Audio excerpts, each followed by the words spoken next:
Thanks for your time this afternoon.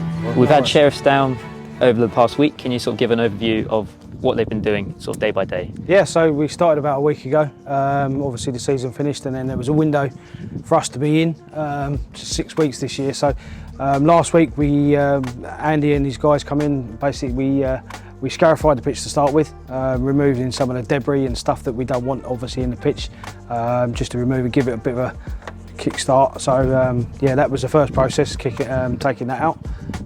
So then we followed that by some seeding and just fertiliser application, just to give it a bit of a head start really. Yeah, so can you explain a little bit about what sort of scarifying is and why it's important to do? Yeah, so basically the process is just remove all the debris and the thatch and the stuff that obviously is the broken down, the stuff that you don't want there, that, you know, ideally it just prevents the nutrients of the rain and the fertilisers going into the grass. So it just, you know, that removal just helps the new grass come through.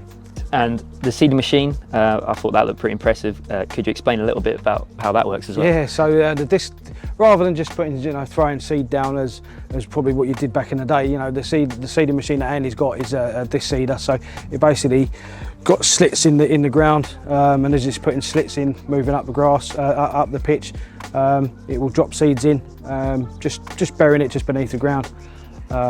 So it digs it up and yeah, just to get, I mean, the idea is, you know, the seed is obviously then implemented in the actual soil, so rather than just laying on the top and then the birds and the weather basically takes it. And again, the protection from the birds, is that one of the benefits of spreading sand?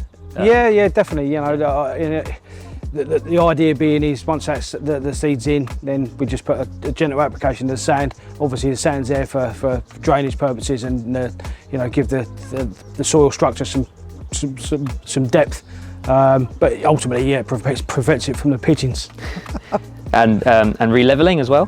Yeah, you've seen over the last sort of year or so, the linesman's run particularly get where they wear in the same place all the time when they run up and down the undulations. So ideally just bring in some soil and, you know, 50-50 mix just to level it up. And how will having a pitch partner like Sheriffs benefit the club and your work as well? For me, for my benefit, is massive. You know, the support that Andy and the guys give me, it's peace of mind. It's great for the club, obviously having a partner who's so experienced in amenity, you know, sports turf.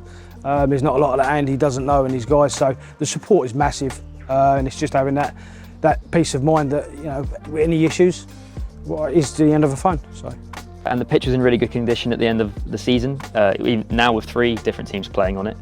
And how much pride does that give you as head groundsman of the club? Oh, massive. You know, it's good feedback's always welcomed. But the shelf life of a pitch, it only has a certain amount of games that, as you can appreciate, amount of traffic over a course of a season. A lot of that is dependent on the elements. So yeah, as long as it's managed right, you know, like you say, we've got 3 senior sides, first team, the women's team and the under-23s playing on it. So, you know, from a scheduling point of view, and from my point of view, I'm always looking at the calendar versus the weather. You know, it's a balance. So, but I'm confident that the work that we've put in this year, it'll be as good as it has been certainly since I've been on board. So, brilliant. Thanks, Nick.